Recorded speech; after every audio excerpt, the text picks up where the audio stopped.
Hey everyone, welcome back as we continue to scrutinise the podcast created by Ian Doyle in association with the Irish Sun and Irish Sun editor Stephen Breen. Now we have covered two of the podcasts fully, podcast 9, podcast 10. We have nearly finished now with podcast 11 and it brings us up in the investigation to 2017. So we're up around May 2017. So let's have a little stock take of where the investigation is at this moment in time. Something that's very nicely airbrushed and hidden by these people creating the podcast. So we have been told in the podcast, and we are fully aware, that at this time the investigation is nothing. Absolutely nothing there, no breaks. We have been told that the investigation is going nowhere. So we have also a situation that's been very well documented in through the podcast thus far, and it continues, that Pat Murray is extremely unhappy with those who are supervising and helping him oversee the investigation into the murder of Detective Garda Adrian Donoghue. He's been replaced, albeit due to ill health. He was replaced, he had to stand down because of health issues. But when he comes back, he's asked to share the authority of running the investigation, and he point blank refused. He's completely insulted. And he tells us on a number of occasions that he's overlooked for promotion, and again that will continue as we move forward in the other podcasts. So we're at 2017, just over 4 years after the murder and robbery, and this investigation team has nothing. And I suppose just to look at Pat Murray coming back into this as the head of the investigation team in late 2016.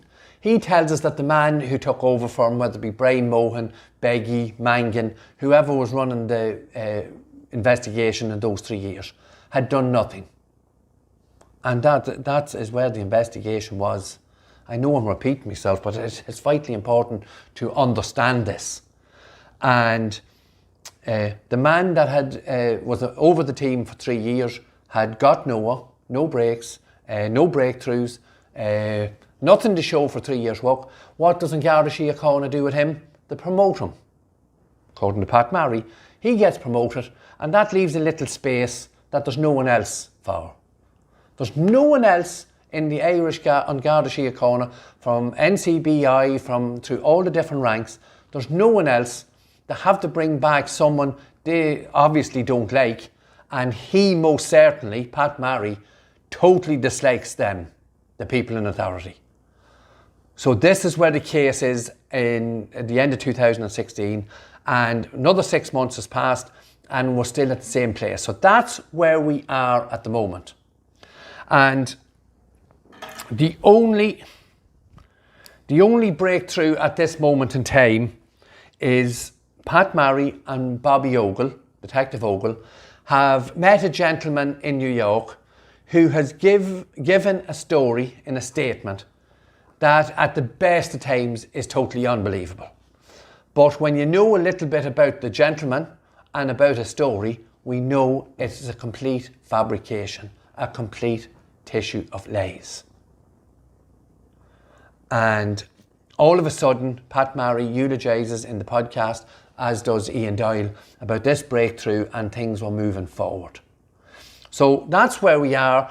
The investigation into the murder and robbery at Lordship Credit Union in May 2017 and moving forward hinges on what I will say a scumbag from Mike in Northern Ireland, who had to leave Northern Ireland because of criminal activities.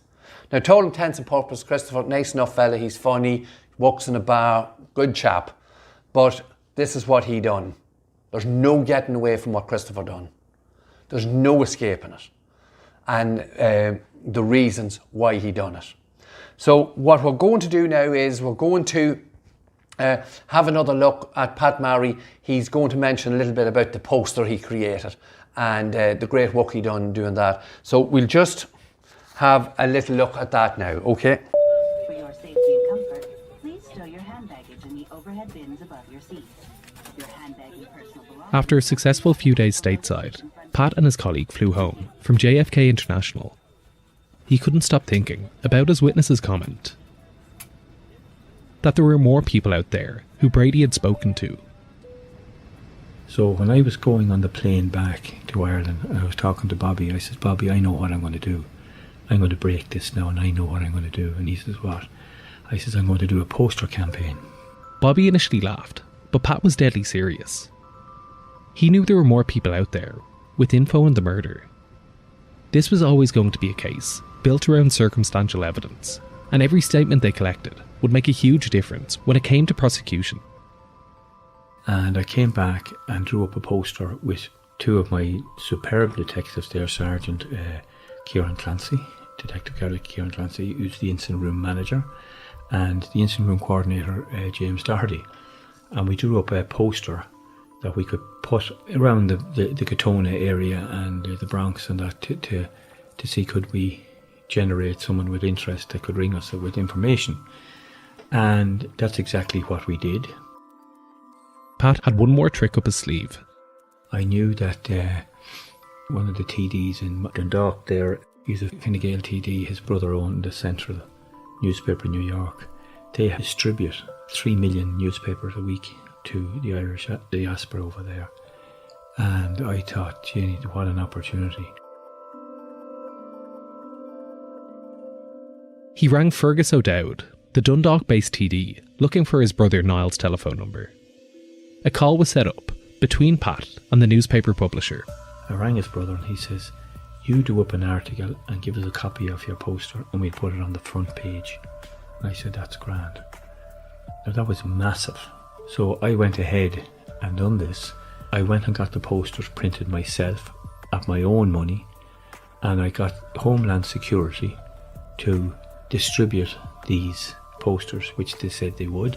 They went into every shop and pub and every pole in the area of Katona and around that area and put them up. It read, $100,000 reward for info on suspect in Irish cop killing who lived in Bronx. Police believe there is no question that cop killer is known in the Irish community in New York City. I had a burner phone and a number.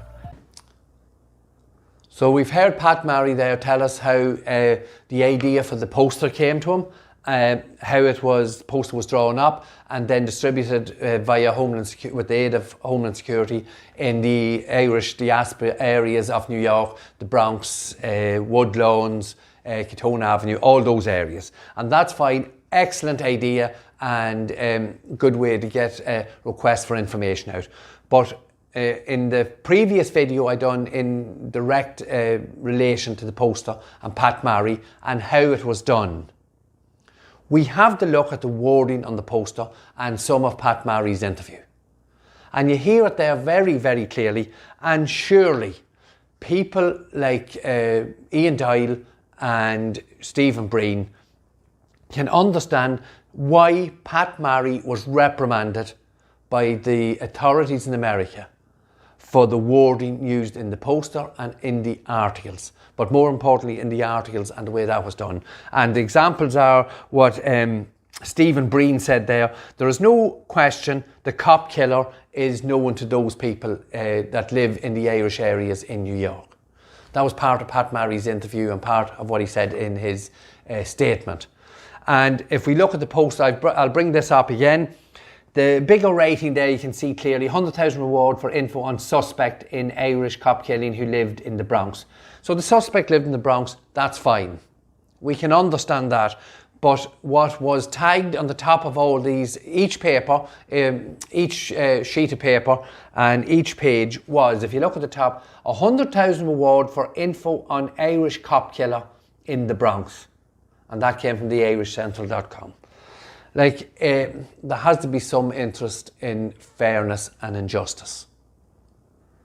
And I would ask, I'm sure Breen and Doyle can go to Fergus O'Dowd, the politician in Dundalk, contact Niall O'Dowd and see to the extent and what was questioned by the American authorities in relation to Pat Murray's poster campaign and article in the Irish Central. But there was issues with it because we can see clearly there what Pat Marry is doing. And I can show you now how that bore fruit, because we go back to our friend Christopher the Layer again, when he was being worked on by Detective Phillips. He said during the course of an interview with Phillips in October 2017, something to the words of, when Brady was arrested in May 2017, everyone thought it was because he had shot the guard. It was only when it was an RTE news on the website that it knew it was for something different. So here we have proof positive of what we and the campaign has said all along. They were creating a narrative that people believed before any trial, before any jurisdiction, or there was any court proceedings whatsoever. Aaron Brady was guilty. And I have said this to you, the public, before. Aaron Brady was guilty before he left New York in the eyes of the media and the authorities, the way they conducted their investigation. And this is on the foot of what I've said at the start of this video. The investigation had absolutely nothing, zero. And all of a sudden, they have the man who shot Detective Guard Adrian Donoghue. There's something seriously wrong here. And as journalists, I would ask you to please question what is happening. We're just going to listen now to another little piece of Pat Marry and how the investigation moved on. And again, how certain aspects and how certain events have been sugar-coated to suit the narrative and the false story that was created by Pat Marry and his cohorts. And I had that number on the poster to ring me, the senior investigating officer. And hey presto, one day it rang, and it was the guy ringing from America. And he says, I'm going to tell you certain things. And he did tell me certain things. There's two names that came up, that people that needed to be spoken to.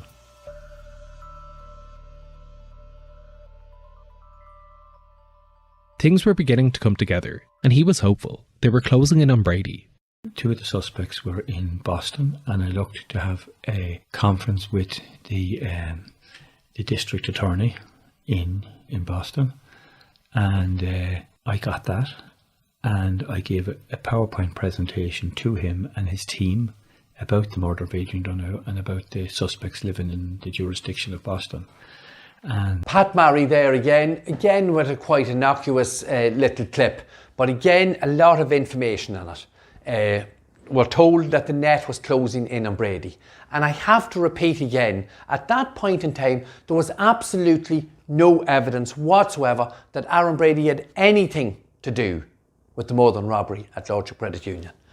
And I suppose it has been mentioned before in this podcast because Brady had a weak alibi. Now the alibi might very well have been weak, but there is no doubt in this world neither Pat Marry, Mark Phillips or anyone in that incident room could prove that Aaron Brady was not in the yard in Cullerville loading the cubes of diesel at that point in time. And we can see how Marry had focused in on this. Nothing else was going to do him, only get somebody. And the only person in the frame at that moment in time was Aaron Brady. Now, he goes on to say that he moved up and he got a telephone call and they were looking for two suspects in Boston. Again, I could go into hours of information in relation to the nonsense that went on in Boston. And people who refused to give false statements against the two brothers in Boston were deported. But that will all come in the near future and at a proper time. But Pat Marry tells us there that he went to Boston and he gave a PowerPoint to the powers that be. I would love to see the PowerPoint he gave those people in authority about the murder, the robbery and the suspects who he believed that were in Boston. And I know, I wasn't there, but I know, and I stand to be corrected, but I say I know Pat Murray told those policemen in Boston that Aaron Brady shot Detective Guard Adrian Donoghue, when he knew clearly he didn't. The evidence was clear that he could not have been the man who shot and murdered Detective Guard Adrian Donoghue. And the whole investigation in Boston turned into something of a fiasco. And once again, the whole Boston aspect sort of circles round Agent Matt Katsky. Now, once again, Katsky approached one of these people in Boston. Here he is again with Pat Murray. And it's very notable that Katsky's not mentioned in this these 4 podcasts. Never mentioned. Leave the dirty washing at home. Leave the dirty washing in the wash basket. Matt Katsky approached one of these people in Boston and offered them immunity from crimes, offered green cards for families. You'll never hear from us again, just give us Brady. So that mantra was obviously coming from Pat Murray. And it's not mentioned that a Homeland Security officer done that in relation to these people in Boston. And the funny thing is, one of those people is still in Boston, and to all intents and purposes, his paperwork is incorrect. As a lot of people, it's complicated when you haven't renewed your green card, and I don't understand the full details of it. But that at this moment in time, that person could be deported from the US tomorrow morning.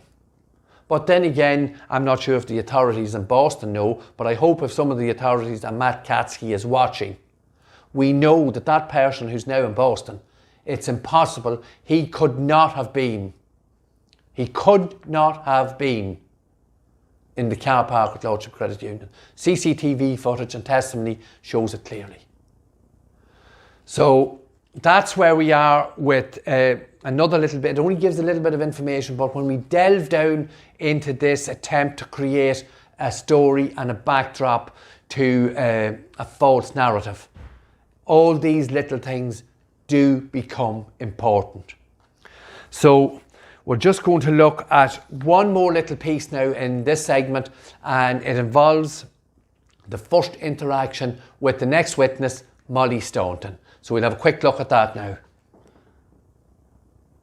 They were very helpful and said they would progress things as much as they could for us. After the stop-off in Boston, Pat and his incident room coordinator flew to New York. They'd been given a tip-off about a man who knew Aaron Brady well. Because of issues around jurisdiction, Gardaí could only help direct the case. Everything had to be led through Homeland Security with the use of their officers. The only problem was, though, they were struggling to track the man down. He said they'd called his girlfriend, who happened to be Molly Staunton, and see if she knew where he was. And when they called there with Homeland Security, they said that there were Irish police here and they were wishing to speak to their boyfriend, and she sort of, was it to do with the person who was killed, and she came out with this. Molly Staunton was the girlfriend of a former roommate of Aaron Brady's. She was an American woman who had friends within the Irish community around Woodlawn Heights and the Bronx. They said, well, look, do you want to speak to us? And she said, yeah. And she came out and said, yeah, I was stayed in an apartment with Aaron Brady, and he came out of his room one evening crying and going bananas, saying his wife was pregnant, or his girlfriend was pregnant, and he needed to get more money. She told officers that Brady was a wreck, emotionally unstable and clearly distressed. Staunton was worried for him. She didn't think he had the maturity or emotional capacity to care for a newborn. Brady blurted something out that rendered her speechless. That he had to carry around the guilt of having murdered a cop, and that he was the most feared man in Ireland. He said, those guards want me, they'll be fucking after me, I shot that fucking guard, and you know, this type of stuff. In this clip here is the first mention of Molly Staunton and her interaction with the authorities in relation to her involvement in giving a statement against Aaron and then going on to give testimony. And Again, an innocuous enough little clip, but when we delve down into it and look at the facts, details, it becomes slightly different.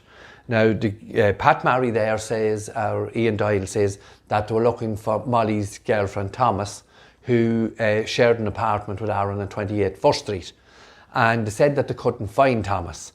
Now, at that moment in time, finding Thomas would have been very easy, because if they had Eddie, the two super detectives, New York's finest, Eddie and Jimmy, in round Woodlawns, anywhere in that area, and social media bears this out. Tommy was there to be found. He was actually living with another young man who was deported because he wouldn't tell lies against Aaron Brady. But that's for another day. So they're saying here they couldn't find Thomas, and this is the reason they called her the ex-girlfriend Molly. Now, there would be no reason why Molly would know exactly where Thomas was, because again, there's an underlying issue here with abuse and theft and other issues that in relation to Molly, we don't really want to go public with them because it's not fair on Molly. But we have to believe that these people, a number of them rocked up to Molly's door, living with her granny, asked looking for Thomas. She didn't know where Thomas was, or didn't know that much about Thomas, but hey presto, she knew that they were looking in relation to the murder of a guard in Ireland. Now, I don't know, a lot of this investigation and a lot of this case is based on circumstantial evidence. It's based on very dubious evidence, and I think we can put Molly's initial interaction under dubious. And all I'm going to say at this moment in time is, or I'll ask the question, was Molly Staunton put under some duress or coercion at the door that day because of other ongoing issues? And we'll look at that later on. Of course, there's nothing mentioned there about a man in the kitchen with Molly when she was giving her evidence against Aaron from America, shouting at her and threatening her and telling her to tell them what you're fucking supposed to tell them. So the quality of the investigation and the detail is it is a disgrace. Again, it's only a very short clip, but we could go into much more detail in relation to what is behind Molly's reasons for coming and making a statement against Aaron. And there's a couple of other things there. Now, I'll have to check Molly's statement, but Pat Marry there says, those fucking guards are after me, I shot that fucking guard, this type of stuff. Molly never said that Aaron Brady said that. So again, it's just creating a narrative and changing the story and changing facts. This is not fiction. What happened, Detective Garda Adrian Donoghue, is not fiction. And these people are turning it into a soap opera to create a false narrative. Now, I hope this video gives some idea as to the state and the chaos of the investigation. We're at a situation now at the end of 2017, and we have a girl who has possible medical issues and also ongoing issues in relation to an abusive relationship. And we also have a criminal, the lawyer Christopher, who has come forward and told a tissue of lies. And that's where the investigation was at the end of 2017. And that's the facts and that's the reality. So if Pat Marry himself, because he's retired now, he's moved away, at this moment in time, we can't sue Pat Marry for what he's done to our son because he's retired. He's walked away from all that. So, but he's a lay person. We can come and question anything what we've said. Doyle, Breen can question it. And we do invite you, the public, once again, to question anything we've covered. We've nearly finished. I have another, I think, one more video to do on podcast number 11. And again, at the end of that, I will put out the request. If anyone wants to question anything we've said in relation to these podcasts, Making of a Detective series and number 9, 10 and 11. And we've dissected it and shown that the whole thing is a complete fabrication. And it is perpetrating and it is fueling one of the greatest miscarriages of justice on this island. And we have to continue to show you, the public, where those faults are. And if we are at fault in any way, if the campaign is at fault, if anything I've said is incorrect, please question us and we'll deal with it as best we can. I will repeat once again, I'm more than willing to speak with Doyle, Breen individually, together in a group. If a number of journalists, 6, 7, 8, 9, 10 journalists want to get a group together and come and interview me, no problem. And come and interview our family in relation to this, no issue with that whatsoever. Go and brief yourselves as much as possible, and yeah, we'll do it live or do it privately, whichever. Individually, groups, small groups, big groups, it doesn't matter. Because we've come to the stage now where this has to stop. And I'm listening to this continuously to edit it, and it is stomach churning. Because the simple fact of the matter is, Aaron Brady cannot be the man who shot and murdered Garda Adrian Donahue. So this is going out, I think it's a Saturday evening, so we'll put one more out tomorrow evening. That's Sunday, that finalises episode number 11. And then we're going to move on to Daniel Cahill and a few more fictional and dramatic that are generated in podcast number 12 in relation to Cahill and the case itself and what happened in the courtroom. So once again, thank you. We have serious issue. Our Facebook has again been attacked, and we really are requesting people to move over to the YouTube channel.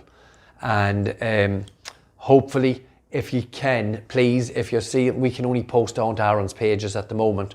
So if you can, please let others who are following Aaron's campaign know that the videos are continued to be released on YouTube.